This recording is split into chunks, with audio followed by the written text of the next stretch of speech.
Let's start. Can you describe a little bit about the moment you believe we're in and any analogies to past historical events and how it informs the current moment? The moment that we're in, like all moments, is open. I'm a historian. I'm not a determinist social scientist. I don't think there are like overarching laws of any of this stuff. And one thing you definitely learn from the history of authoritarianism is that there are conjunctures, like there are sets of circumstances where what people do matters a lot. So I guess I would say we are in one of those moments where if we choose to see it, it's clear that the people who are running the United States of America would be very happy to carry out, by way of propaganda, occasional violence, and threats, an authoritarian regime change. That's just totally obvious.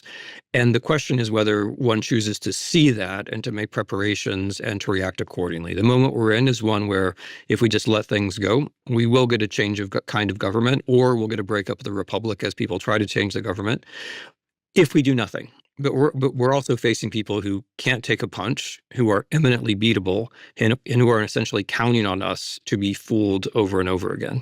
Well, you said something interesting there. Can't take a punch. Say more about that. I mean, isn't it sort of self-evident? Like the 95% of what the Trump people do is based upon bluff and anticipatory obedience from our side. If so many of our plutocrats and oligarchs hadn't gone over at the end of last year and the beginning of this year, we'd be in a completely different place. But if you push back a little bit, right? If you're Denmark and you push back a little bit, or if you're Minnesota and you push back a little bit, then they pull back because they're essentially counting on a lot of verbiage and a little bit of violence to be enough to bully you. And if it's not, they're not quite sure what their next move is. So just to set some context, and I realize this is probably obvious for most of our listeners, but 2 U.S. citizens have been killed in Minneapolis this month during federal immigration operations. Renee Nicole Good on January the 7th and Alex Preddy on January 24th. The videos have ignited a national argument about force, legality, and political violence. Timothy, when you zoom out, does this feel, I keep saying this is a red line and an inflection point, and I keep being wrong. Does this feel to you like an actual inflection or a turning point? It does. And I will turn a little bit back to a part of your first question that I didn't answer, which is historical comparisons. It reminds me a lot personally of the moment in early 2014 when Ukrainian protesters were killed for the first time. And each time one person was killed, then the regime made this effort to describe this person as a horror, as a terrorist, as an extremist, and so on and so forth. And then it would turn out that very quickly it would turn out that like it was a mom, or it was a dad, or it was a student, or it was somebody who was just trying to do the right thing. That it reminds me of that a lot. And the Ukrainians were actually able to win in that situation. I mean, they have the bad luck of being next to Russia, and Russia could invade. We don't have that problem, right? Nobody's going to actually invade us. So that was a turning point, like, because in this barrage of lies, in this attempt to create total unreality around us, most of us still recognize the difference between life and death. And most of us are still capable of appreciating a human being in her or his, particularity, rather than being immediately willing to accept that this person was quote unquote a terrorist or quote unquote an assassin. So it is a turning point. It's a turning point where it's not just that you say, okay, we can't have a republic if the federal government is going to gun people down on the street, which is true. It's also a moment when you can be reminded of the very basic things like the dignity of the individual, which are at the foundation of having something like a republic.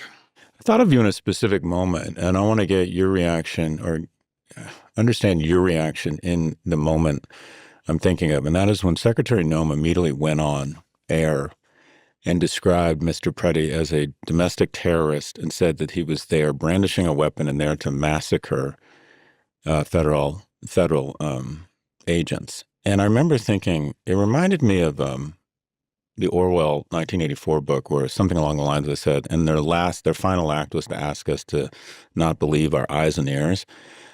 I don't think I'd ever seen something so brazen in terms of a lack of respect for the dead, or an assumption that we were willing to ignore our powers of observation. And I really thought of it as And I'm trying to separate my emotions, which is difficult, from powers of observation. But I had never seen anything like that from our government. I'd just be curious what Timothy Snyder thought when you saw that. I mean, I think our reactions were very, very similar. What I thought was, I mean, I just kind of start where you start, which is the respect for the dead. I mean, before you say anything about the dead, you should learn something about their lives. Um, and that, like, that part where, I mean, this, like, none of us is perfect, right? But but when we die, like, that's a moment where those of us who know us and don't know us have a chance to demonstrate what's good in them by finding something which is good in us. And to miss that chance so completely and horribly, and to do the opposite, and to consign, one human being's very specific memory to a general category, is terrible in itself. And for that general category to be something that's a lie is even worse. And for the lie to be a slander is even worse. So, I mean, as horrible as these deaths are, the reaction to them is just as damning, I would say. Because if you're going to lie about things like this once, you'll lie about things like this over and over again. And it reveals that there are no restraints on you. Like, if there are any moral restraints on you in your pursuit of power or in your obedience to those who are pursuing power, they would show up at a time like this.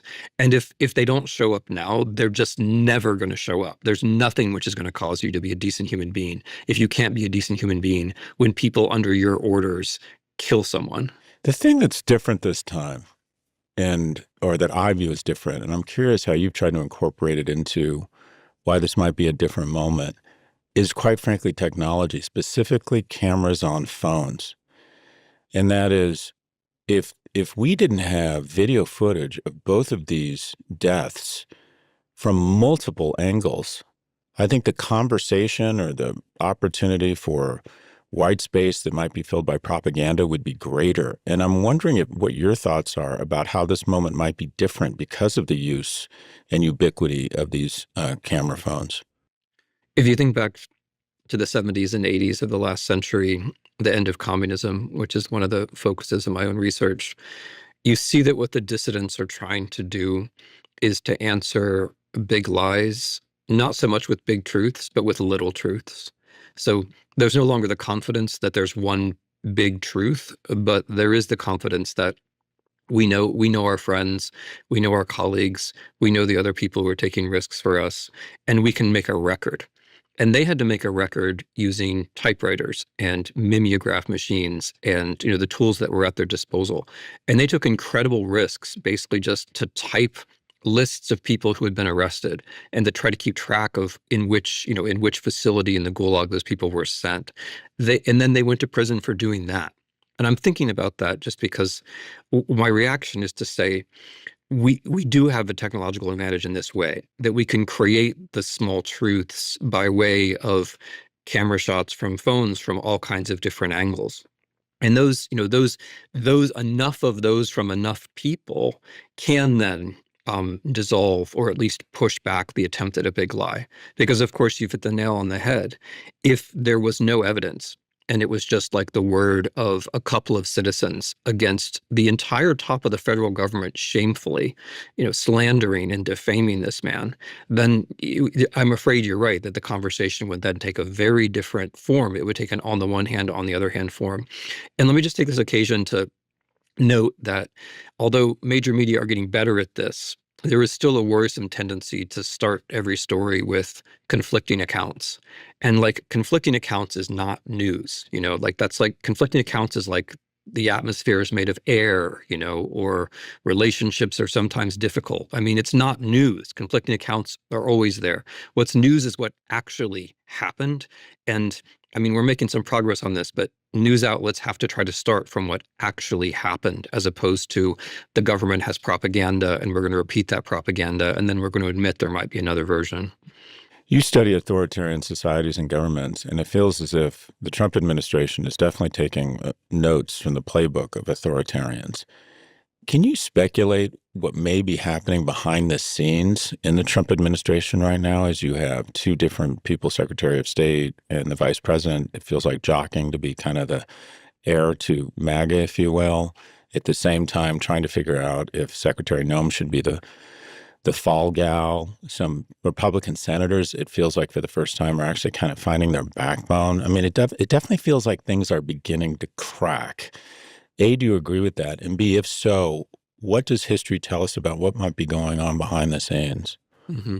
I mean, I will happily do a little speculative, basically Sovietology about this. But before I do that, I just want to say that it's important to recognize that despite the fact that people are now taking a slightly different quote unquote tone, and despite the fact that Bovino maybe has been sacrificed and maybe Nome will be, the basic policy is still the same, and ICE is still carrying out these raids, and the basic ideologist and practitioner of all of this is still Stephen Miller, who's essentially, he's basically running things as the president at this point. So having said that, I mean, I think you're right that it's a struggle between the struggle is between the vice president and the deputy chief of staff, between Vance and Miller. And my basic take is that Miller is a convenient person for Vance because he's essentially the only person in MAGA world who's less popular than Vance. And what the way that Vance is going to play this is that after Trump goes down in some form or another, he's incapacitated, he dies, they make a move against him, whatever happens. Vance's obvious move is to say that all of the distortions are the fault of Miller, right? That like there was once a pure MAGA, like we had it all right, but then Miller came in and he messed things up. That's Vance's absolutely predictable play. And I wouldn't at all be surprised if there was an element of blaming the Jew in it, because that is the world in which Vance's mind seems to be. And so Vance, I think, wants to have Miller around until the right moment, right? And I'm not sure that moment has actually yet arrived. Rubio is sitting pretty because even though our foreign policy is a disaster, he's Very done a very aggressive, good yeah. job at directing the most disastrous parts of that to Vance, who doesn't seem to be smart enough to notice that that's what's happening. So the Greenland portfolio, which was obviously doomed, was given to Vance, and so Vance could make a mess of it. So I agree with you. There's another basic point here, which is worth noting. These guys are old. I mean, Trump in particular is old. But if you compare this to the fascism of the past, in the fascism of the past, you weren't worried about, Mussolini having a stroke, right? You weren't worried about Hitler having a heart attack. Compared to our fascists, those guys were quite young. And so the fact that Trump is old and visibly declining adds a dimension to this, which is new. You said something that caught my attention there, that you think that Vance might turn to, quote unquote, blaming the Jew or an element of that. A lot of my Jewish friends like Trump because they see the Trump administration as being more resolute on Israel. And I've said, if you look at history, this feels to me like a perfect setup for an economic shock mixed with some fascism and then move to the oldest playbook in the world, and that is start blaming the Jews. And the pushback is, well, no, Trump's been better on Israel than Biden was, which I don't agree with. But do you see the same sort of potential for another pretty dark moment with Jews as the target here? Being in favor of Israel does not mean that you're in favor of Jews. These are just different issues. There have been all kinds of anti-Semites, including fascists, who were in favor of Israel because they thought, well, that's a good place to have the Jews, better there than here. So there isn't an organic connection between being in favor of Israel and supporting Jews. It can overlap, but it doesn't necessarily overlap. And so I worry that I worry that not all American Jews conflate that, of course, but I do worry that too many American Jews could conflate that, right? I mean, the Nazis themselves, until 1937 or so, thought that Israel was a great idea, that because that's a place that you could put the Jews.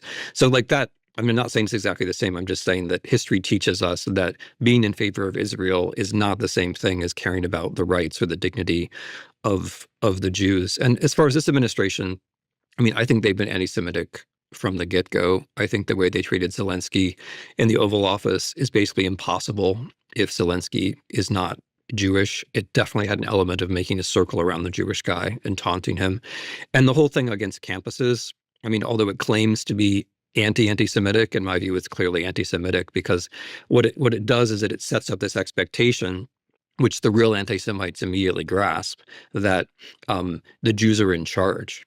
right? The Jews are in charge because they're able to do this on campuses. And I think many American Jews don't notice that dynamic, but the anti-Semites definitely notice that dynamic, right? I mean, so I think that whole thing has been a trap, that the notion that the government comes in and closes down, free speech on universities, which is what happened, then they do it on behalf of Israel. That tells the anti-Semites that, oh, look, the Jews really are in charge. And I think they know that. I mean, I think they're perfectly aware that this is what they're doing. And I wish fewer people had been taken in by this. So yeah, I mean, getting to your question, I think it's very telling that Vance, when he's basically so first, I mean, look at who Vance follows on social media. He follows people who are just unremitting American Nazis. And when he's asked about whether the Republican Party is a big enough tent for the Nazis, he says, well, his response is basically, yeah, it has to be a big enough tent, both for people who are Nazis and who aren't Nazis, And so that's really where we are, and they're not making too many bones about it. And so I think, if Miller is around long enough, it would be really surprising if Vance is around long enough, right? Because in these situations where it's a tiny number of people vying for power, it's all kind of unpredictable. But in that situation, I think it'd be very surprising if Vance didn't resort to something like, this guy's not really American, or like this guy went too far, or, people like him always take things to extremes, that kind of thing. Of citizens in Minneapolis about trying to do their best. It's obviously an incredibly difficult situation for them. You've said something that struck me, that political parties don't create political movements, people do. And you talk about the power of protest. Talk a little bit specifically about Minneapolis, the response of the citizenry there, and if there's any historical context and how it might help us understand what might happen there or happen next. That's a beautifully framed question, because it gets at something very important. And that is that in an unusual situation, you can't count on the political parties to be the solution. And we are definitely, however you want to characterize it, we are in an unusual situation. I mean, we're in a place that a number of political scientists, I think, wisely would call competitive authoritarianism, where there are going to be elections. But the elections are going to be an uphill struggle, and you can win. But the way that you win is by recognizing that it's an uphill struggle and that you have to do unusual things. And part of that is understanding that although there will be elections and the opposition party has to win those elections, it's not going to do it on its own, and that you don't wait for the opposition party. Instead, you have to push out ahead as the opposition yourself, or as the resistance. You have to set the moral terms. You have to take the risks, and you have to build a coalition of which the opposition political party is a part, but isn't necessarily leading or pulling the wagon on. So, and the examples of this, I mean, the scholars who work on nonviolent resistance and who work on authoritarianism and pulling back from authoritarianism, I think the consensus is pretty clear on this, that the way that you win is with a coalition. But it's not just, so to speak, a cool, calm, calculated coalition. It's a coalition that emerges because people have had experiences and are willing to do new things and get out and take some risks and show themselves. So the coalition, like, there's a mathematical logic to the coalition. You've got to get above. You have to win elections by a meaningful margin. But there's also an emotional or subjective logic to the coalition, which is that you care enough at this specific moment to open yourself to cooperating with people with whom you don't agree on every single issue. Now, historically, we know that works. It has worked over and over and over again. Competitive authoritarianism is a bad situation to be in, but it's not an insurmountable situation if you recognize it for what it is. And so, taking Minneapolis in context, and I can't say anything terribly smart about it because I was in Europe for the whole time, but taking Minneapolis in context, that's a moment where people took risks, they did the right thing, they self-organized, they set an example, they responded to a particular wrong in a way which enables coalition building and which enables people to formulate the stakes of what's going on. I find that protests in the eyes of President Trump, in a weird way, I think he almost enjoys the outrage. And I worry that that they make us feel good. They're cinematic. They're great on CNN. And then they just sort of dissipate and melt away. Your thoughts? I don't think that's how it works. So, I mean, I think I disagree with every part of the premise. I don't think Trump actually enjoys it. I mean, if you look at the social media response, I mean, he he may take pleasure in attacking people in a kind of generic way, but I don't think he was happy that, for example, his presidential self parade, that military Yeah. march, which Yeah. one can only remember for like the pathos of it all, that was so wildly outclassed by the protests. He didn't seem to Yeah. be happy Fair about point. that. Yeah. But I mean, getting beyond his personal reactions, it is my experience, and there are many people more experienced than me, but it's my experience as someone who helps to organize some things and as someone who takes part in public protest, that one of the effects of public protest is that it enables people to go back and organize on a smaller scale. So I don't think it dissipates. I think what happens is that people realize that these protests were organized by somebody, and maybe they could join those people who are doing this Creates organization. infrastructure. I hadn't thought of it that Yeah, way. yeah. And I think Yeah. that's invisible, right? Like, Yeah. I mean, I think the media hasn't actually done a great job of covering these things. I think they've been much more, I mean, I think these are the biggest protests in the history of the country, and they have not really gotten the media attention they deserve. I think partly because our media is still too much in the notion that politics is a game and it's played behind closed doors, and what you're supposed to report on is what somebody leaks when they crack the door open a moment. I don't think they've gotten the attention they deserve. But yeah, I disagree with the premise, because I think that one of the main reasons you protest, I think the main reason you protest is to tell the rest of the people who are watching you that this is what's normal and that going along isn't normal. But I think the second reason you protest is that it's like, it is the gateway to doing other things. Like, it opens the door to doing other things. It allows you to meet people you didn't know before, and then to go on and do other things. There's such a frustration around what to do.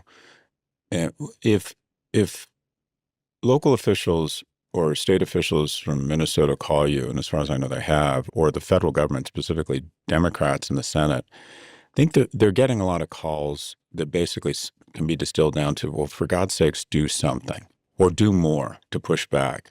How would you advise them on what to do? You mean in Minnesota particularly?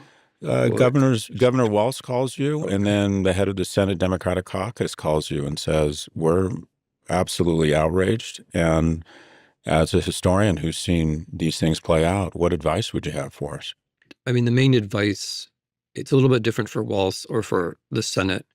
Um, and but I think if you're in DC, the main advice is to make sure that you're having meetings or you're listening to people who were on the ground, because as sympathetic as you might be, there's a reality out there that it's hard to get from your staffers or from the media. So that if you didn't go to Minnesota, as some people did, of course, then you should make sure that you have meetings where you're bringing people in and actually listening to them, because there is a mood, not in the country at large, not just in Minnesota, which is hard to pick up unless you actually have these meetings. And the second thing, I think, is to recognize that since this is an exceptional moment, where we're not really in a polling universe, we're more in a universe where you have to yourself frame what's going on, right? Because one of the many problems with polling is that it means that the people who are doing the polling frame reality by how they frame their questions. And then you get the answers to the questions, and that there's a number, and then you react to that. But at this moment, the reality that you have is that we have a quasi-secret police, which is shooting people in the streets. And that, as a politician, whether you're a senator or a governor, it's your job to frame that, rather than to wait and to see how it gets framed by other people. And I mean, the third thing is that, there are lots of things. And again, the situation of Governor Walz and the situation of senators is a bit different. And Governor Walz has, I think, been quite out front.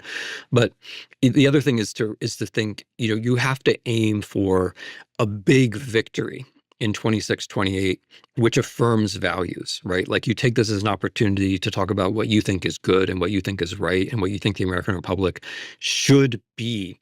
Because at the end of the day, you're not going to get big victories just by being against bad things, no matter how bad they are. you have to use this as a way to talk about the kind of American Republic you would see, which not only would lack these things, but which would respect the dignity of people, of individuals, which would not only that it wouldn't take life, that it would respect people, that would provide opportunity. So it says people need to see that there's some kind of a future, not just that you're condemning this thing which is happening. What do you think is really going on here? And what I mean is, this doesn't feel to me, in terms of the tone that the administration and the instructions they've given to Secretary Noem and the Bovino at ICE, this doesn't feel like it has much to do with immigration. Is this normalizing a military force to try and pervert or arrest free and fair elections? Is this about an exhibition of strength that they feel shows up at the ballot box, that people like a strong? I'll go back to my initial question. What do you think is actually going on here? I think there's a strategic level to it, and then there's also an emotive level to it. So the strategic level, let me try to use history again.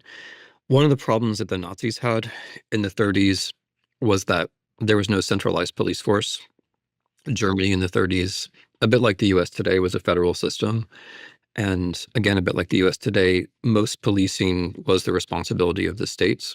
And so the Nazis, over the course of from 1933 to early 1939, they managed to centralize the police forces. They managed to blur the line between their own paramilitary, the SA and then the SS, and the police force.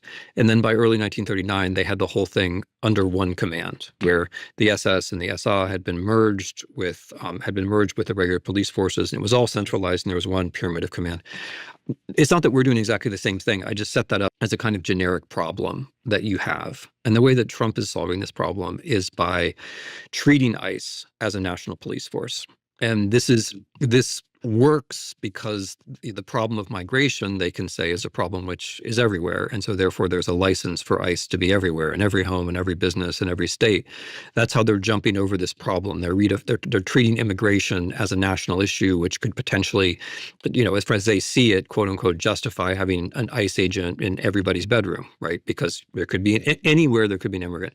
And it's also, and I'm still in the strategic logic, it's also helpful because the border is a place where exceptional things happen. And so if you get people thinking that the border is everywhere, that means that you get people thinking, well, the law doesn't really apply anywhere, right? Because the law doesn't apply at the border. The country ends and another country starts.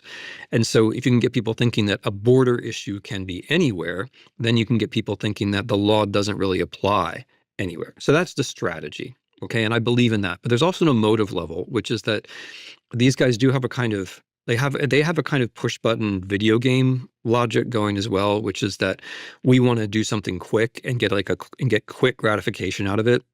And so, you see this in the way like that they whirl from one country to another in their foreign policy. But with ICE, I think it's like, okay, in Minnesota, they're doing stuff we don't like. Let's just pound them. Let's just hit them. Let's just imagine it as some kind of first person, video game. Let's just send our guys over there. Let's just flood them. And that's going to get the reaction we want. And it's going to happen quickly. So I think that's it as well. Like this desire for a quick gratification and this belief, which of course proves to be wrong, that violence automatically changes the game. It doesn't, or it doesn't necessarily change the game in the way that you want. It leads to unpredictable things. And this, by the way, just, raising up the question, to a slightly more abstract form, people talk about the Insurrection Act or martial law as though those things, whether they're for it or against it, those things would automatically change. But, if they try martial law, it's still the same guys. It's still the same ICE. It's still the same set of problems. People aren't going to like it. A few more people will get shot. Americans won't like that the least tiny bit, right? And so people talk a little bit about martial law and the Insurrection Act as though like it's a video game and now you just go up a level. But it's not like that. It's still humans with uniforms and weapons. And to them, they're saying the border's everywhere. And I found that just so insightful and chilling at the same time. And I was trying to discuss or trying to bring to life that in early 30s Germany, I would like you to refine and calibrate my, history for dummies. But my understanding is that corporations non-pushback early in that era was instrumental to Hitler's rise, that they sort of had this I'll do what you need to make more money if you ignore and don't speak up. And can you speak to the role that corporations and corporate leaders or business leaders playing, or in this case, not playing? Provide us with some historical context there. Yeah, I mean, I'm not going to say it's an exact fit, and I don't want to be unfair to people, especially because I want to remember that in there have been some good moments, like when Trump tried to steal the election. There was actually quite a good and unified reaction from a lot of the same folks that we're talking about. So I don't want that to be forgotten. But I agree with you; it's not going well now. There wasn't a lot of downside then, though, right? They knew eventually Biden would be inaugurated. I don't think they took much risk there. I think you're giving them more credit than they deserve. Yeah, very possibly. I'm just trying to say, but Scott, when you're about to talk about Nazis, you try to be as fair as You you try to be a can, little more tempered. because I'm about to talk about Nazis. So with Germany, the basic deal was the businesses hated the labor unions, and therefore they didn't like democracy. And so it's not that they were gung-ho Nazis on an ideological level, most of them, but they thought, Hitler and this government they're going to just crush the labor unions for us. And we don't like democracy either, because democracy allows those labor unions to have some power. And so there you do see a little bit of overlap, right? Where a lot of our leading CEOs are quite hostile to the labor movement, and in that way are happy to have this guy. And you can't do proper resistance without the labor movement. And that's not a connection that people are making. Like in the long run, American business needs the labor movement because the labor movement will help you preserve rule of law, and you need rule of law. But in the short run, like your quarterly report or whatever, you're thinking, I don't want the labor movement. They're going to cut down my profits. And I think that's a bit of a moral or practical trap that people are in. And then, of course, I mean, the second step in the Nazi history is that then, once they were in power, the Germans brought in the CEOs, or the leaders of the businesses one by one, and took them to the woodshed because they could at that point. And that's a little bit repeating now. Some of our guys, like some of our guys went to the woodshed on their own even before Trump was in power, and kind of asked for it. And that is a difference, right? I mean, that moment in late last year and early this year, where some of our most powerful oligarchs decided that they were going to essentially volunteer, that is really extraordinary. And that has made a huge negative difference, I think, because we had people who really could have protected themselves and set an example, just decide to behave in exactly the way that history very clearly shows that you shouldn't. Yeah, I see a stronger analogy in that. So my understanding is Hitler said to these industrialists in early 30s Germany, I'll crush the trade unions, which is essentially giving you money. And I see similarities today where the most powerful business leaders who control our information are looked up to as icons of business, and icons of business become kind of our de facto heroes in a capitalist society, or at least that's what I see. And he's essentially said to them, no regulation on AI, carve out some tariffs. He's giving them tens, hundreds of billions of dollars in shareholder value in exchange for coming to the Melania documentary, or getting around a table and prostrating yourself and saying, thank you for your leadership. In the 20s and 30s, the anti-fascists, the Marxists, like they made the argument that fascism was all about finance capitalism. It was about like extreme concentration of wealth. And I don't think that was true then, but I think it's true now. Right? Because the exact diagnosis that Marxists like Hilferding made was that when you get too much money in too few hands, and it's all about finance and it's all about symbols, it's not even about industry anymore. It's all about like the kind of neurological economy that we have, where it's all speculative. That's the danger, because then the state takes over those guys, or those guys take over the state, or they merge with the state. And that's what you're describing. That's what's happening. And a number of these characters have ambitious political or quasi-political notions themselves, and none of them are pro-democratic.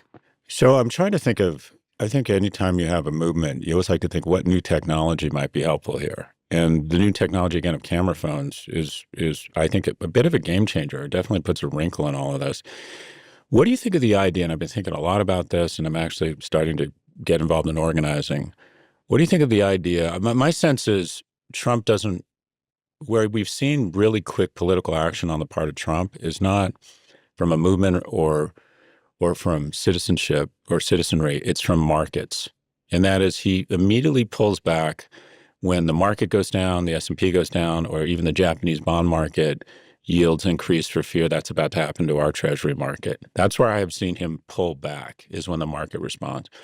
What do you think of the idea of a targeted surgical national economic strike, targeting some of the individual companies we just referenced, unsubscribing from some AI platforms, streaming media of the big tech players, because their valuations are so elevated right now that any sort of ding in signups could have a material impact on those companies, which would ultimately have a material impact on the S&P. And it was your thoughts on the notion of some sort of a targeted national economic strike against some of the bigger players in tech.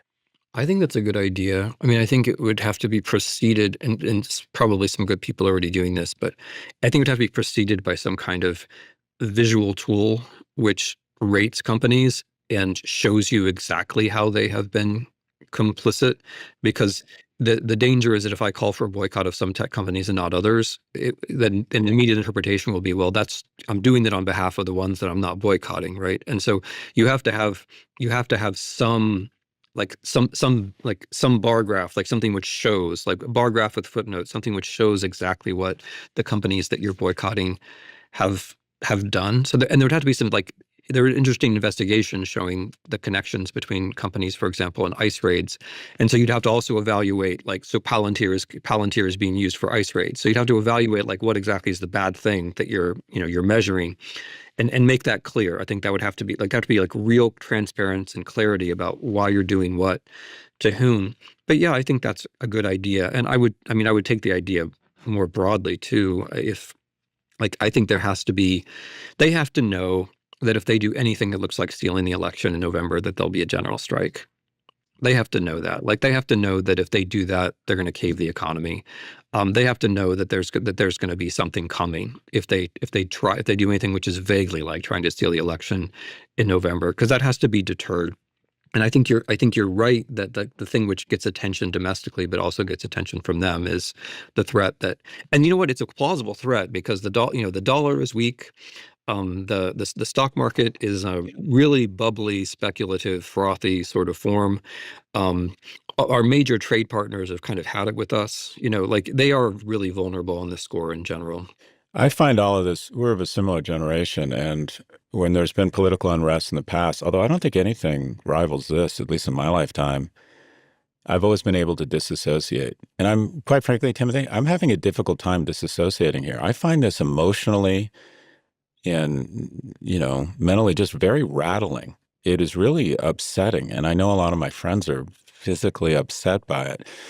And whenever I try to soothe that upset, I try to wrestle it to the ground and understand it more, put it in the context of history and try and understand it. And my two go-tos are you and Heather Cox Richardson. And Heather Cox Richardson said something, we've had her on the pod a couple times. You're my go-tos, if you will. And she said something that was actually quite hopeful, that America has endured much darker times, whether it was slave owners controlling politics or internment of Japanese. Where do you put this in the context of real dark moments in the U.S.? Do you see this on the same level, less serious, more serious? And how, as someone, I identify you as a real patriot, how, looking forward, how is this darkest before the dawn or darkest before it's pitch black? How are you feeling about the current state of affairs in the United States? I was on a long trip on the West Coast in the Midwest in the fall, and when folks asked me a similar question, I said, "There's going to be a winter of discontent, and bad things are going to happen. Probably some people are going to get killed, and it's going to then be a matter of how we react." And that's basically how I feel about all this. I don't find an exact analog, partly because Trump is an unusual figure. It's unusual to have somebody in power who is so unconcerned about anything except himself, to put it like that. I mean, it's things can stop and change on a dime. Like the system, precisely because he's so indifferent to the United States. I think that's maybe the fundamental thing. Like, he doesn't care about the U.S. or its sovereignty or anything. Like, those are just foreign concepts to him. Citizenry is a foreign concept. And so because he's not really committed to anything except his absence of commitment, he can move really quickly, and he has moved really quickly. Like this first year has been quite dramatic. There's been an awful lot has changed. And as far as like what's dark, what kind of darkness this is, I agree with Heather that there have been worse moments. Where my concern is that we recognize, and I think, and a lot of good people do recognize this, and there are millions and millions of people who are acting, but that we recognize that the way we got out of those moments was by acting. That, like America exists as a republic because people acted, because one side won the Civil War and not another side, for example, right? Because abolitionists took risks, right? Because because people in the civil rights movement engaged in massive nonviolent action. Like there's no automatic process inside America, and as soon as you believe in the automatic process, I think you lose America. So I don't mean to dodge the question. I just think it really does depend upon how we react to this winter of discontent, and what kind of spring we have. And then to just repeat a point, I think to get out of it, we have to have a vision of how things can be much better than they are. Not just like, an antidote or a cure, but a vision of how things can be much better.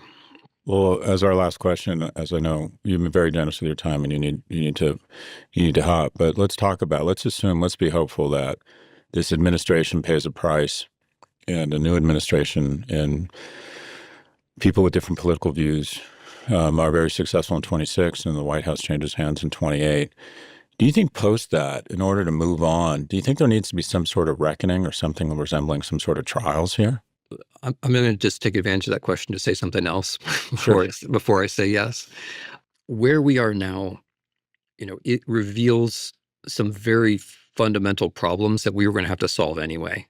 Like this took a certain form with Trump and that crew, but it could have taken another form. And the basic problems are the gray zones in our democracy, the dark money, the gerrymandering, all that, the overall inequality of income and especially wealth, the weirdly unregulated state of our social media, and relatedly, the absence of reporting, which can be fixed. The weakness of public education. Like these are things that if we are in that situation you're talking about, like if there's a majority in Congress and a president that want to change things, I think the crimes have obviously been committed. I mean, that make Nixon, look like a fairy princess. Like crimes have been committed, and people who've committed crimes should be investigated fairly and then brought before a judge and jury. Yes. And that's really that. I mean, from the history of communism and the history of fascism, I think you can say pretty unambiguously that it is important to have some kind of reckoning. Also from our history, right, where we essentially blew it after the Civil War, and that's one reason we are where we are.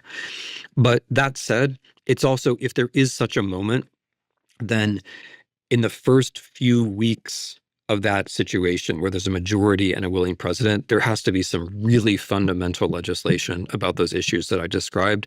Mass incarceration, by the way, is another one. There has to be some really fundamental legislation, or we're going to be repeating this in some form again before too long. Timothy Snyder is a leading historian on authoritarianism, Ukraine, and Eastern Europe. He's the author of various books, including On Freedom, On Tyranny, The Road to Unfreedom, and Bloodlands. After 2 decades at Yale, he's now at the University of Toronto Monk's School of Global Affairs. He joins us from Toronto. Professor Snyder, whenever I speak to you, my friend Dan Harris at 10% Happier said something really powerful, in that is action absorbs anxiety. And whenever I'm feeling sort of out of control about this and bereft, I tune into you and Heather Cox Richardson. And you don't make me feel better, but you make me feel more in control. Putting this in a historical context and realizing that we do have agency, and that, other nations have been here before. Some have worked it out, others have not. But I always find it's actually quite soothing to hear from people like yourself that understand this moment, and can kind of break it down and get our arms around it, if you will. Anyways, very much appreciate how you've risen to this moment. Appreciate your time, Timothy. That's very kind of you. And just going back to what you said about being upset, I mean, this is really upsetting, and we should be upset. But when you do something, even a little thing, so long, if you do something with other people, you always feel better. And that's, you just said it, when you're sending me off. But that's the thing. If you are active with other people, you're not only effective, but also you end up feeling better. I love that. When you do something with other people, you feel better. I think that's true across a lot of dimensions. Thanks very much, Professor. Thank you. It's been great.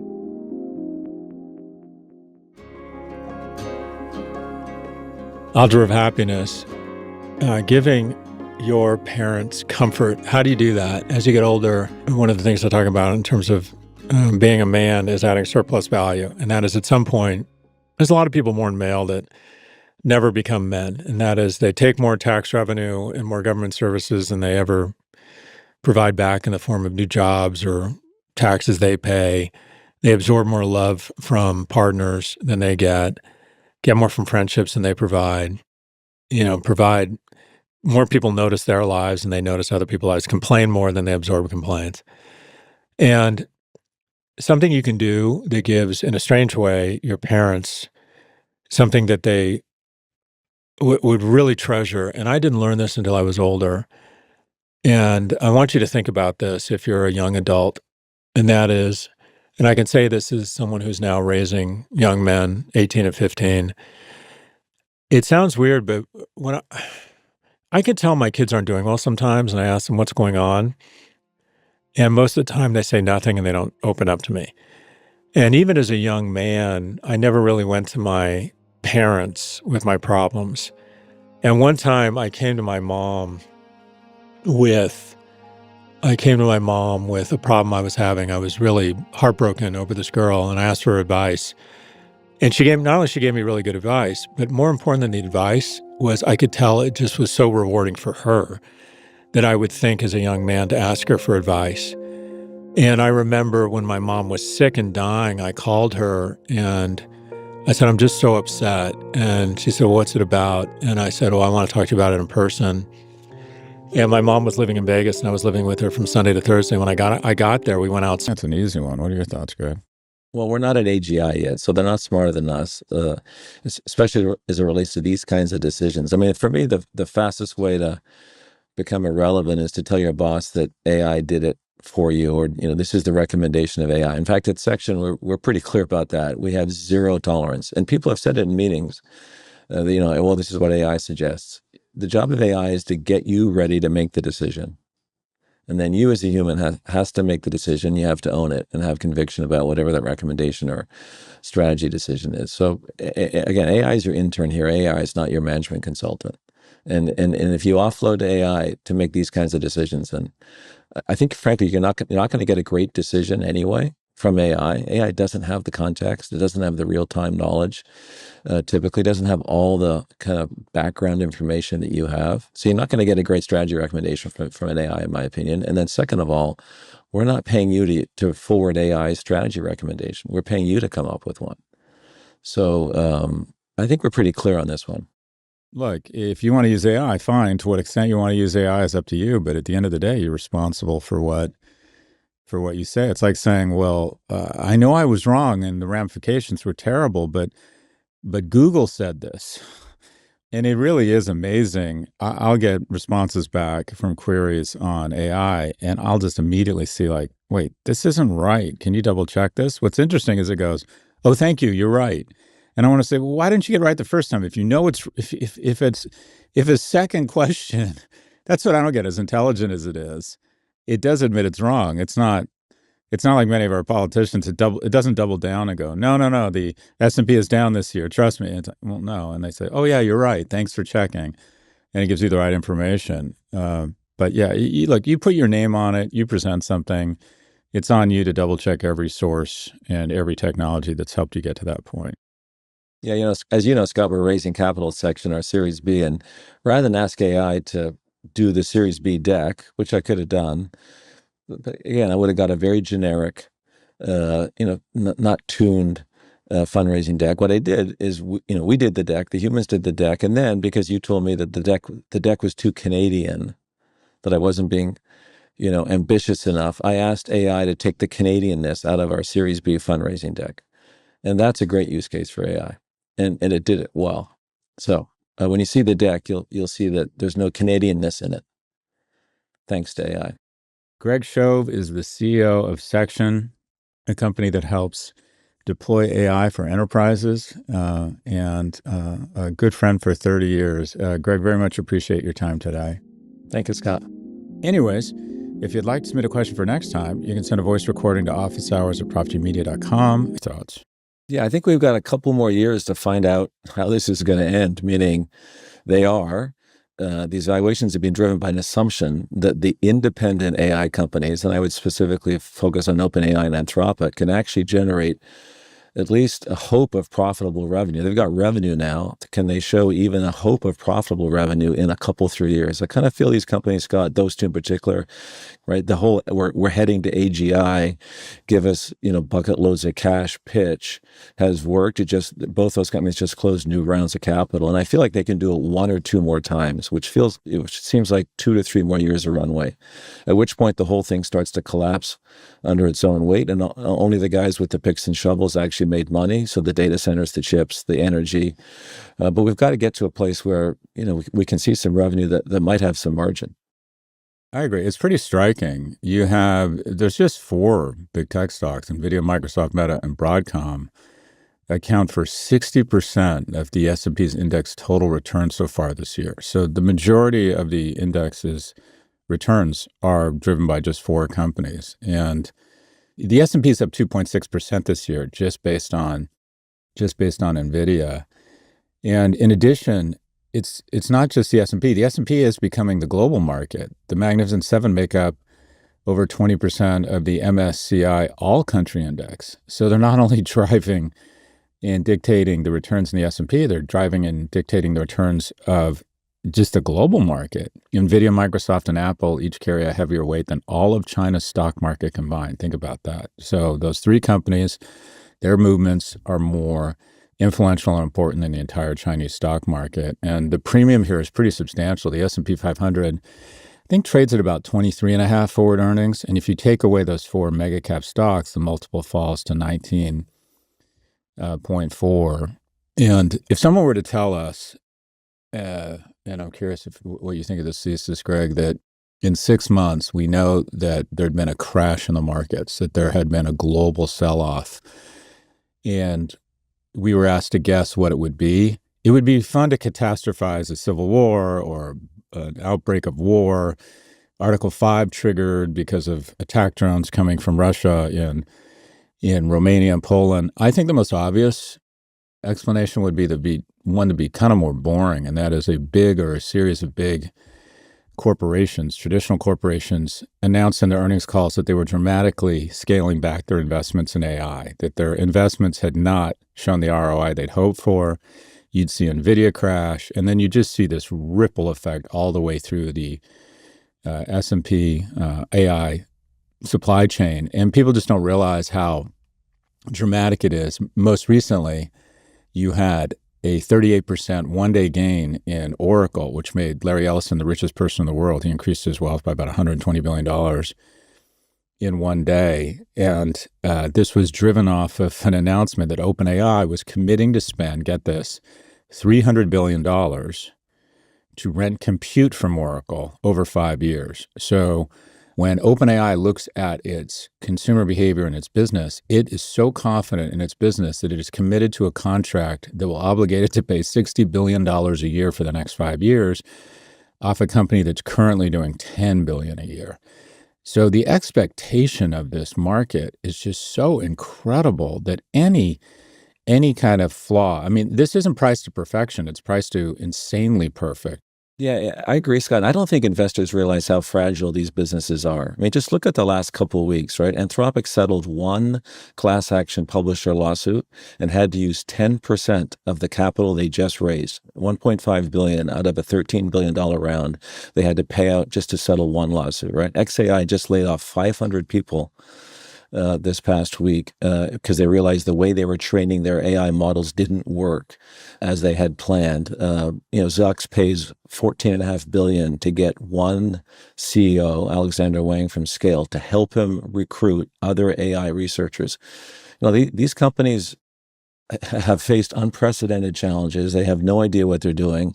And I think you're right. What we're seeing is super companies are being built, potentially. if OpenAI, Anthropic, and others can actually get to $20 billion in revenue with a fraction of the headcount that Google can, with revenue per employee metrics that are more like 3 to 5 million per employee, these are literally super companies in today's context and traditional metrics. And I think what the market's saying is we want to back super companies only. And so I think that, if this thing all works out, I think we'll see this concentration potentially getting even now. What are the key areas in which a competitive employer candidate really needs to demonstrate their AI competency today? Personally, I'm in the legal space and use AI for research, summarizing law regulations, and prioritizing my inbox. But a lot of my work is still very manual. Plus, I don't want to be one of those people who cite AI hallucinations in my work, so I spend a lot of time vetting and revising AI output, which often feels like I'm doing all the work myself anyways. Greg, thoughts on AI and more specifically AI in the legal profession? First of all, I think we all have to you've got to show that you're really good with AI, and you've got to be a driver of your AIs and not what I call a passenger. So if you're using AI, you've got to really be in the 1% of people that know how to use it. And what that means is you're able to steer your favorite AI model to get the kind of outputs you like. And that includes managing for hallucinations. And we can all complain about hallucinations, but the reality is a lot of them are manageable and can be eliminated or at least reduced to make yourself more productive. So what I mean by steering AI, I mean that you need to be able to provide context with your AI. You need to be able to know how to upload your own documents of data. You need to be able to ask AI to adopt a persona when it's working with you. You need to be able to work with reasoning models and multi-step AI tasks with your AI, again, to get a successful outcome. So when we interview people, we're really looking right away for their ability to steer AI. The second thing we're looking for is, do they have their favorite use cases? And it sounds like this listener hasn't yet found the use case that generates a decent return in terms of their efforts. But you got to be able to talk about 3 to 5 use cases, whether it's personally at home but certainly at work, where you've been able to get AI, you've been able to coax and steer AI to get the outcome you want, to make yourself more productive and a little bit smarter. And we all have those. And when I talk to candidates that really have very superficial use cases, that tells me they're not spending enough time with AI and they're not really figuring this out. And the last thing we look for is hacks. Scott, everybody who's a really active AI user has a couple, 3 personal hacks, things they figured out, might be talking to AI, using advanced voice mode, or, whatever it is. They've been able to sort of find a workaround or a way to sort of, get more from AI. So we've just got to be in that 1% of people that are using AI, kind of like power users. And for us, that's the base case for a candidate. So I learned something from you. And that is, and I'm going to hold this up, what you called, you suggested that everyone have a second screen. I don't know if you remember saying this, but I took it to heart. And now wherever I am, I have my screen where I do my regular work, and then I bring with me a second screen. And up on the second screen, if anyone could see it, is Claude. And I have Claude and ChatGPT. Those are the 2 I use. I need to get better at using the rest. I keep seeing those TikToks saying, if you're only using ChatGPT, you're a boomer. No, you don't, Scott. I think that this is one of the mistakes a lot of people are making. They're sort of getting overwhelmed and with too much AI and trying too many tools. Pick 1 or 2 at most, but really 1, GPT or Claude or maybe Gemini if you love Google, and just get really great at one AI. That's interesting. I use them for different things, but my point is I've taken your advice, and what I do is I use it for everything now, or I test it, and I use it as a thought partner is the way I would describe it. When I first started using it, I thought, oh, this is going to be great. I'll just give it a very long prompt and have it write my next book, and boom, I'll collect my advance. It doesn't work that way. It's very anodyne. But what it is really good for is when I write my newsletter on Fridays, No Mercy, No Malice, if I need to trim it by 200 words, I say, trim this post by 200 words, and then highlight which words you trimmed. Or I'll say, I don't like my ending. It's too emotional and angry. How do I tone it down? Which words? And then they'll come back with a couple ideas. And I do compare Claude against ChatGPT to see what they're coming at. What I've noticed recently is they're becoming the same AI, that they're reverse engineering each other and coming back with the exact same answers. I'm literally using it for almost everything. We're in a negotiation right now about taking Prof G Markets, editing it. We do 2.5 hours a week of, I don't even call it podcasts, of our content, editing it down to 48 minutes, and then running it on Saturday or Sunday morning on this network. and doing a rev share because they need, the problem with the cable news is that it's declining so fast that they need to dramatically decrease the cost of the means of production. So I went to someone who runs one of the bigger networks and I said, give us an hour and it's zero incremental cost to you. We have all of it already done and we'll do a rev share. Okay, the rev share. So we're talking to them, right? I go on to ChatGPT and Claude and say, this is the deal, this is the show, this is the network, based on viewing patterns, ad rates, ad revenues, and previous deals like this. What should the rev share split be? And they both came back with the exact same answer and a bunch of rationale, reason, and a range. And it was just so helpful. And in this instance, human instinct kicks in. I don't mind going at the low end of the range because I want my partners to make money. And I just, quite frankly, I'm excited about the opportunity to have a new channel. But before, I just would have had absolutely no idea where to start. This gentleman in the legal field, I think law is just going to get gutted. And it's going to be a metaphor for America. What do I mean by that? Everything's being optimized for the top 1% or the top 10%. And I am now using ChatGPT to draw up legal contracts. I'm just going to spend less money. And the one place I keep hearing corporations saying the low-hanging fruit, I talked to one of the largest private equity firms in the world and the guy who runs one of their biggest divisions. And he said, we've been tasked with cutting our legal expenses by 30 to 50 million this year. And he said, we're going to exceed it using AI. Any closing thoughts here? Yeah, Scott, I want to go back to what you said about the AI monitor or screen. I think that all of us need a reminder to use AI. We're not AI native. We're not in school now. The kids in school now are AI native, and when they come out and go to work, they won't even think about, should I use AI for any task? They'll use AI for every task. I think for the rest of us, the monitor was the sort of hack I started in January of this year. Before that, I had a Post-it note. Talk about lo-fi, right? I just had a yellow Post-it note on my monitor saying, ask AI, just to remind myself to, kind of consult AI. I also now use the GPT-5 widget on my phone. So I'd recommend this for others as well. Put either Claude or GPT-5, whatever your favorite AI is. I use GPT-5 widget right on my home screen. So it's always there. And I basically have turned off Google as much as I can in my life. It's really important. We all get to something like 100 conversations a day with AI. That's what power knowledge workers are doing today.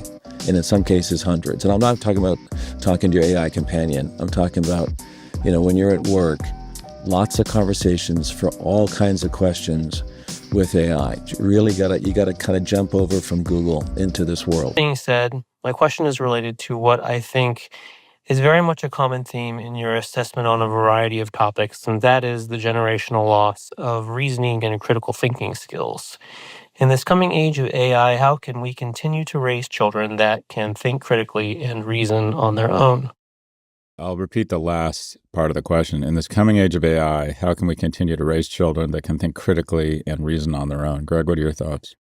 Well, my advice is coming from someone who was really ineffective in terms of intervening with his kids. So what I would say is we cannot outsource this question to our schools.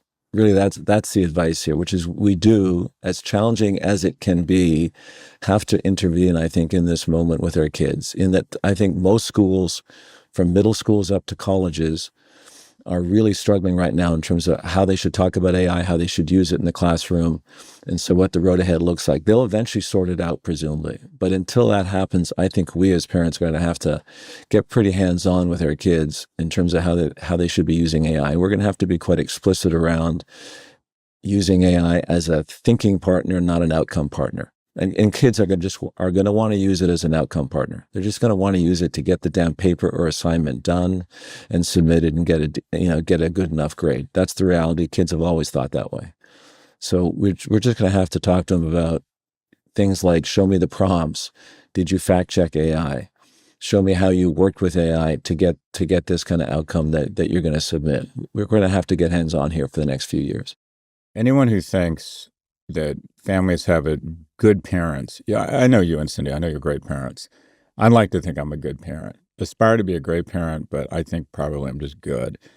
And there's just no getting around it. First off, 90%, and 90%? Yeah, about 90% of the anxiety stress, agita, fights in our house have to do with the fucking phone. I mean, this has, if we could go back, they always say, if you could go back in time, Warren Buffett would joke, we'd kill the Wright brothers because airlines have been such a terrible investment. I think our biggest regret about this era of tech is going to be what we let happen to our children here. It is just, whether it's addiction to TikTok, getting misinformation and believing shit is true they see online because it's a TikToker they like, or their brains being rewired to the point where I'm not even sure my kids are capable of watching a movie. And that is, if I put them in a seat in a movie theater where it's like high impact, crazy sound, and we get a ton of shitty food they can consume to keep them all hopped up, they can sort of do it. But trying to sit them down for movie night, it's near impossible because they're so used to getting dopa hits in 90-second cycles or 20-second cycles. So I'm sort of now of the mind that we need to probably ban smartphones for kids under the age of 16, and I'm now thinking under the age of 18. I just think the downsides far outweigh the upsides. And there's two different, some of it's good, some of it's bad. My youngest is essentially, trying to start a bunch of businesses using AI. He has AI build a website, and his latest one was he was going to sell home goods, and he came up with this thing called Root Home.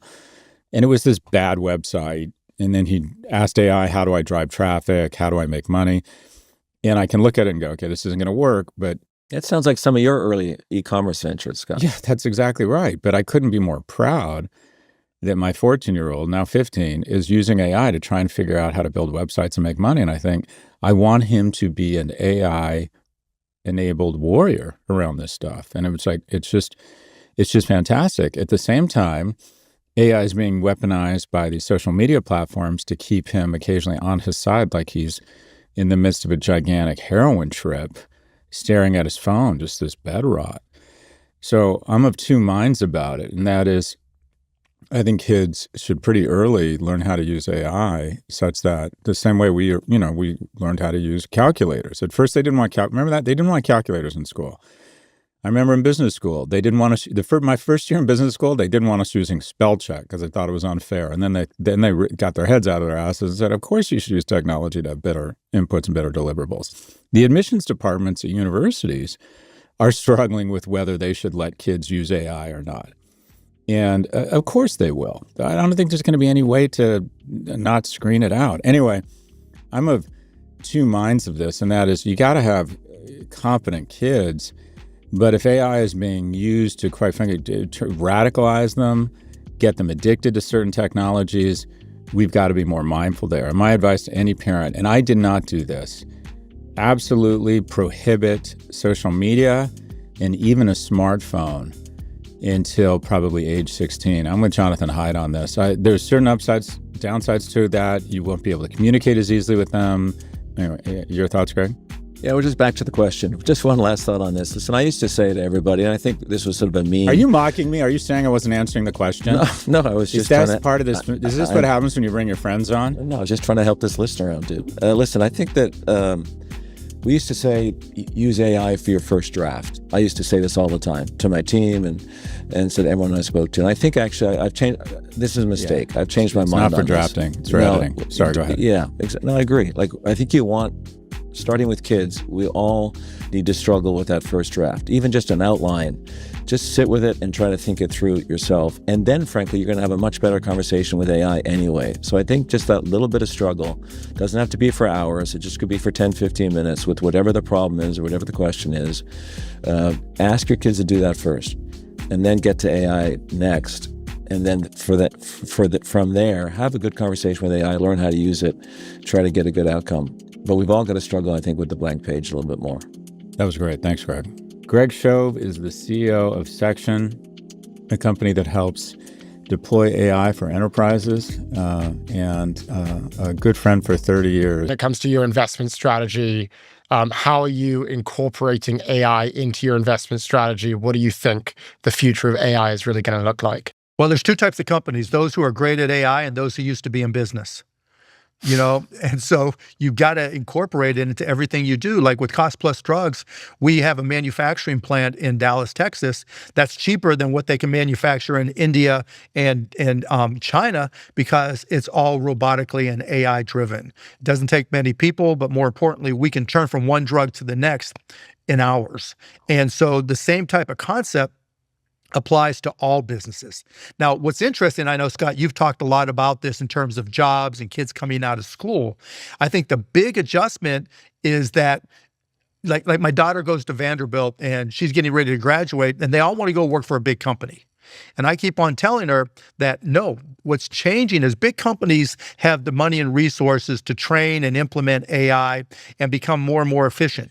Small to medium-sized companies don't.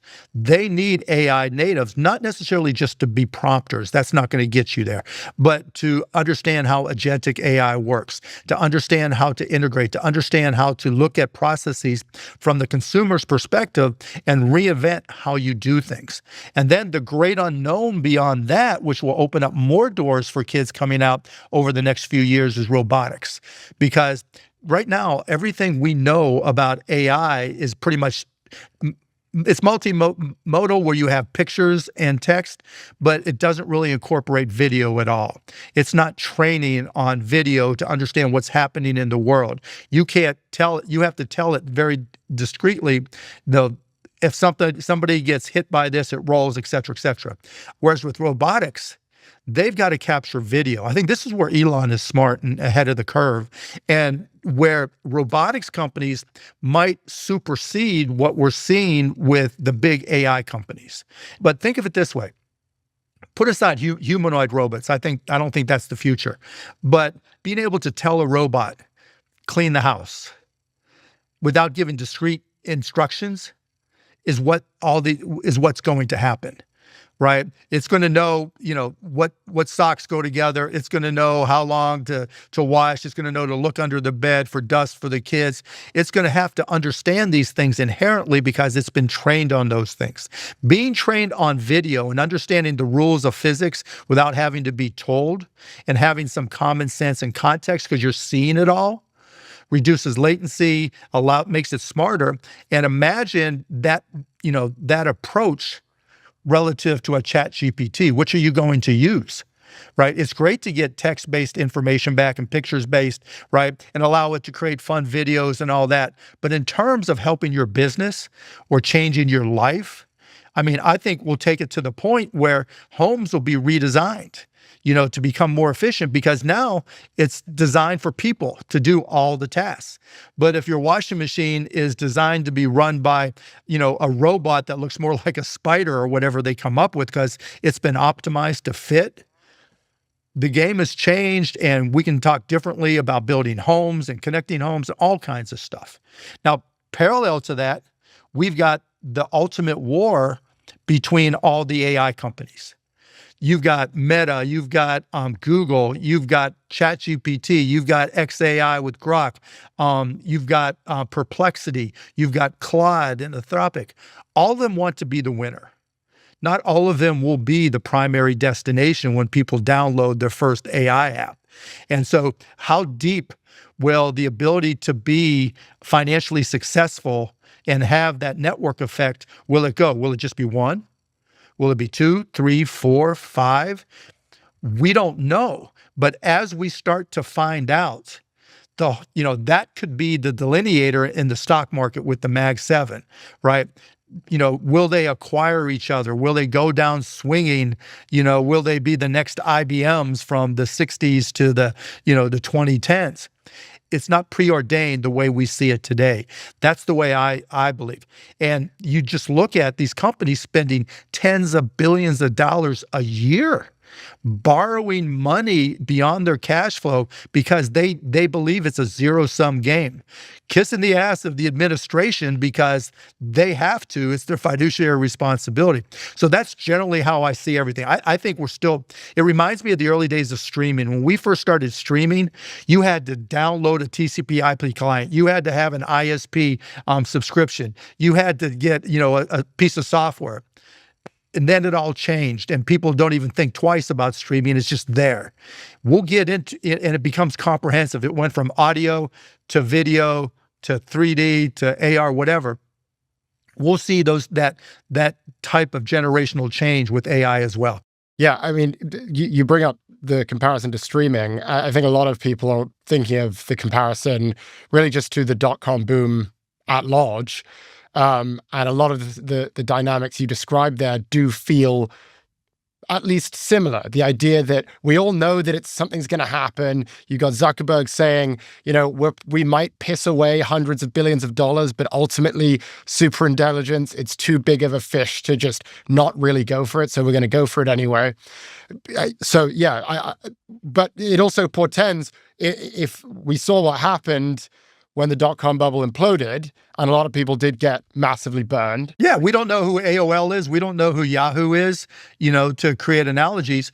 But we know a couple of these big AI companies are either or. Yes. And so how do you as an investor deal with that? I mean, we're seeing these massive valuations, OpenAI, Anthropic, everyone's trying to get in on these companies. And yet there's this little thing in the back of everyone's mind, which is maybe it's only going to be one or two winners in this whole game. And yet we're still willing to invest tens, in some cases, hundreds of billions of dollars into these companies.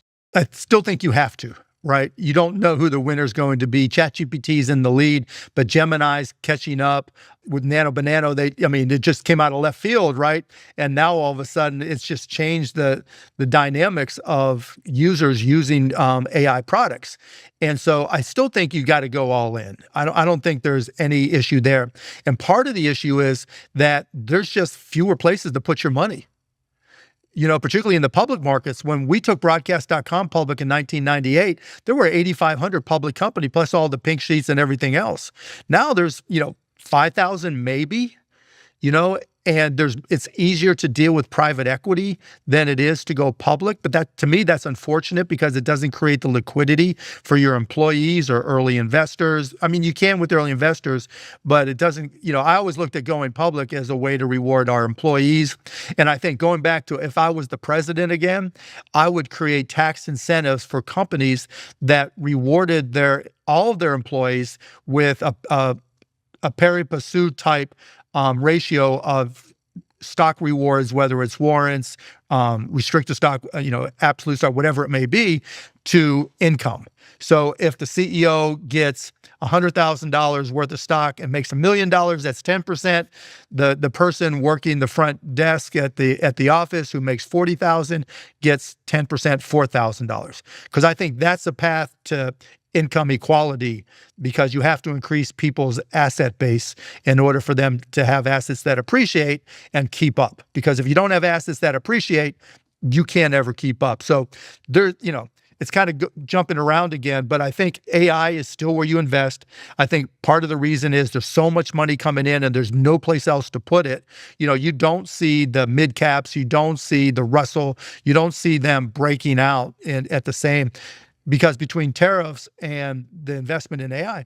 But at some point, we'll figure out who the America Online is. We'll figure out who the Yahoo is. And then, bam, it all changes. I just don't know when that point is. I'm really glad you bring up this idea of the fact that we are seeing so many fewer public companies today than we were 20, 30 years ago. This has been a big theme on our show, this idea that AI is happening, and yet all of the action is happening in the private markets. The only place you can really invest, as you say, is you've got NVIDIA. You can invest in Google, and we believe that Google's pretty undervalued right now, Oracle, but aside from a handful of big tech companies, which everyone already knew about, all of the consumer AI investments are still sort of siphoned off from the public.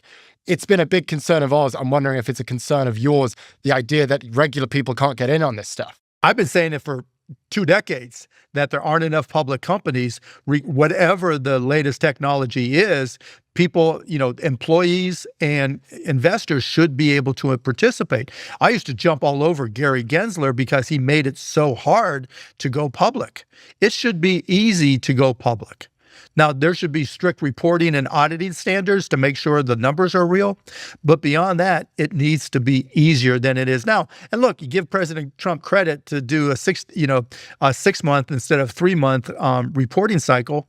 That's fine. It doesn't change the economics of the business, but it makes it a little bit easier because, that week or two before you report earnings is always just a stressful time when you have to write and rewrite the same nonsense over and over again. Let me ask you this, though, because you said, and I think I agree with you, but I just wanted the straw man here, the steel man. I went and saw the Fantastic Four, 3,400 people working on the film, and I think sooner rather than later, it's going to take 300. And I don't think we need 10 superhero films. I don't think people are begging for more content right now. And when you reference Kimmel, the problem with Kimmel, the bigger issue other than censorship is that it's 160 people to produce that show. It's just too damn expensive. It's not that he's not talented. It's not that he doesn't have an audience. It's just the juice isn't worth the squeeze. It's too goddamn expensive. And it strikes me that there's just certain industries that are going to see a fairly severe reduction in employment in the short and the medium term. Oh, for sure. That always creative destruction. I mean, they don't make records in Terre Haute, Indiana anymore. RCA is gone, right? Or there may be some semblance of it left. So there will be destruction at various points. But I think as an entrepreneur, oh my God, there's going to be people creating businesses and having access to, a large language model, Perplex, whatever. As long as you understand when it starts hallucinating, when you start getting 8, 10, layers deep, right?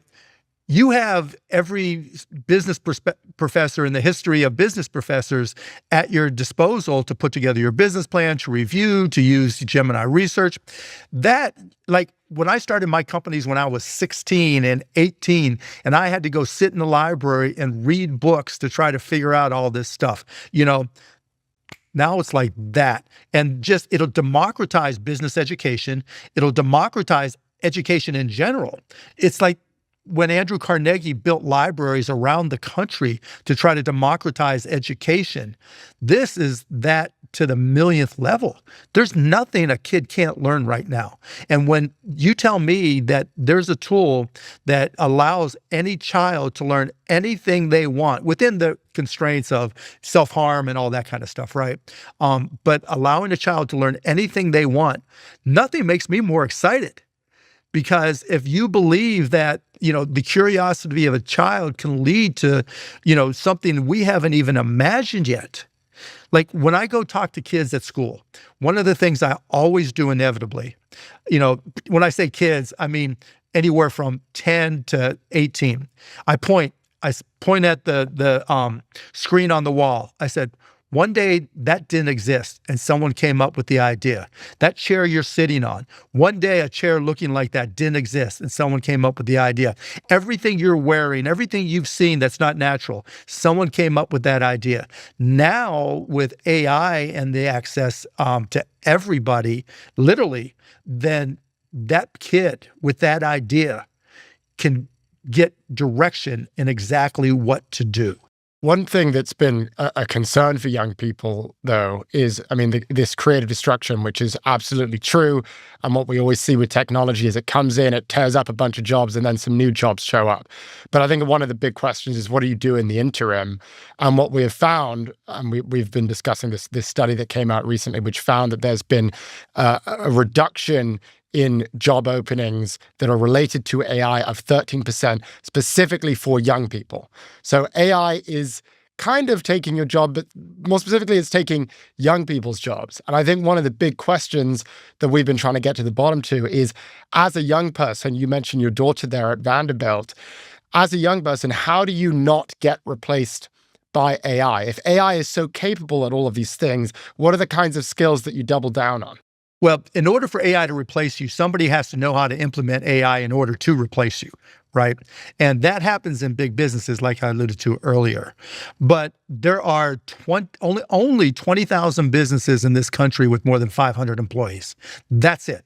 And there are millions and millions of businesses that create 62% of new jobs every year. The challenge is you've got to just look in different places, because the big company already is going to have somebody, because they're under the pressure to get all their numbers down to do it. The small to medium-sized companies are under far more pressure to compete with the bigger companies. And we saw that to a certain extent, with HTML and the internet in the mid and late 90s, and kids were considered geniuses if they could do web pages. But I'm not talking about prompting, right? Small companies don't have the resources or the knowledge or the ability to just say, okay, this process, we're going to just turn it into an agent. At Cost Plus Drugs, we have one person that's young, in her 20s. All she does is look at processes that are manual right now, just go through the list and try to automate them, and then track them and manage them. That is the job that every small to medium-sized company needs, but may not know that they need it because the CEO may not be literate enough. And a kid coming in there saying, I just spent the last 2 years living and breathing and cheating with ChatGPT and Perplexity to get through my classes, and I did an agent that went out, da-da-da. As long as you can do agents or learn agents, and if you have a programming background at all, you're good. You're going to be able to get a job. It's just, the tipping point really is when those small companies realize they're falling behind because they're not able to implement AI to get the cost savings that their bigger competitors are. Then they'll have no choice but to hire those kids. If I were to sort of summarize your approach to this, it's really, you got to lean into AI. You got to use as many agents that are at your disposal, and you got to learn how to use it. But if I were to sort of summarize your philosophy, it seems as though one of your biggest priorities in business, and I think this has been true across your career, is you need to be curious and willing to adopt technology. It sounds like that is the real alpha that you see in your career. Whenever a technology comes along, you cannot write it off. You cannot think that it's too confusing. You have to be willing to go through the hard work of understanding, how do I actually use this thing, and how do I figure out a way to be more productive? It's actually a little bit backwards. You look at the industry and you look at the processes and you look at the interrelations and you say, what's right, what's optimal, and what's a mess? Like in healthcare, how can we start costplusdrugs.com and literally change the pharmacy industry so that the $100 billion plus competitors are telling their customers they're going to emulate what we do, and they haven't been able to do it because of their cost structure? Because I went in there and I looked at the processes and realized just how opaque they are, and was able to simplify it to something as simple as all we have to do is be transparent, because nobody trusts anything. If you look at what's happening now with healthcare on the healthcare side, right? It is so back-ass half-words. I'll give you a simple example. And we'll go back to politics if Mark Cuban was president, right? You've got the Democrats talking about the continuing resolution to keep the government open. And they're saying one of the things that we want is to have the premium subsidies for the ACA continued. Now, I'll take a little step to the side here. What type of company is the most hated company in all of America? Health insurance? Yep. Now, when you create those, when you have those premium subsidies that you're trying to keep alive, right? 100% of those premium subsidies, tens of billions of dollars or more for the 12.5 million people receiving subsidies on the ACA. Who are those taxpayer checks written directly to? Health insurance. Yes.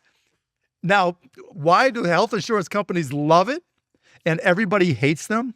Because you have premiums, but you can't get access and benefit of your insurance until you've paid your deductible and you're out of pocket. And the deductibles are going up. And so, and we can take a little side trip again. You want to talk about the economy, right? Everybody's paying more and more premiums, but even worse, and what everybody's missing is the deductibles and out-of-pockets are going up even faster. And if you can't afford to pay your deductible, you can't afford to get health care. So President Cuban would say, look, we already have, we guarantee mortgages. We in some states, they'll even put the down payment down for you for $25,000 worth. We'll guarantee student loans. We'll guarantee SBA loans. Maybe not 100%, but a big chunk of them. But if you're about to die, right, you can go into an ER to try to get stabilized. But anything else, if you can't afford your deductible, you're shit out of luck. Why don't we guarantee the deductibles, and instead of sending that premium, those premium subsidies to the insurance companies, use them to not subsidize, but guarantee the amount of money that it would take to go and get the care you need so that your health insurance kicks in. Because the other thing that happens as part of this, think of it, you're a hospital and God forbid somebody you know gets hurt and they go to the hospital and they look up your insurance from your insurance card and you have an ACA Silver plan, you have a family of 5 and your deductible is $5,000 and you don't have $400. 40% of people in this country, now a chunk are on Medicaid, but 40% of these people don't have $400. Right? So there's a really good probability that people going in to need care can't afford their deductible. So you know what the hospitals do? The hospitals work with companies or they do it themselves. They loan money to these people just so they can get access to the insurance company's premiums, which in turn turns those providers, the hospitals, et cetera, into subprime lenders. And they collect maybe 50%. And they're the ones that are creating all the bills that everybody's talking about, the healthcare bills that caused bankruptcy or did cause bankruptcy, right? Not because they want to, but they were put in this position because of the way we allow health insurance to work. And those people, if you can't afford your deductible, do you think you're going to be willing to take a chance on a house or moving, right? Or changing jobs? Hell no. And so all these things, we have to start understanding the real pain points that every single American that's not wealthy has. And that starts with your healthcare deductible, because there is nothing more important to any individual or their family than if something horrific happens, or even the little things. You know, if your deductible is higher than what you have access in credit and cash, and you can't make up the gap to be able to use your insurance,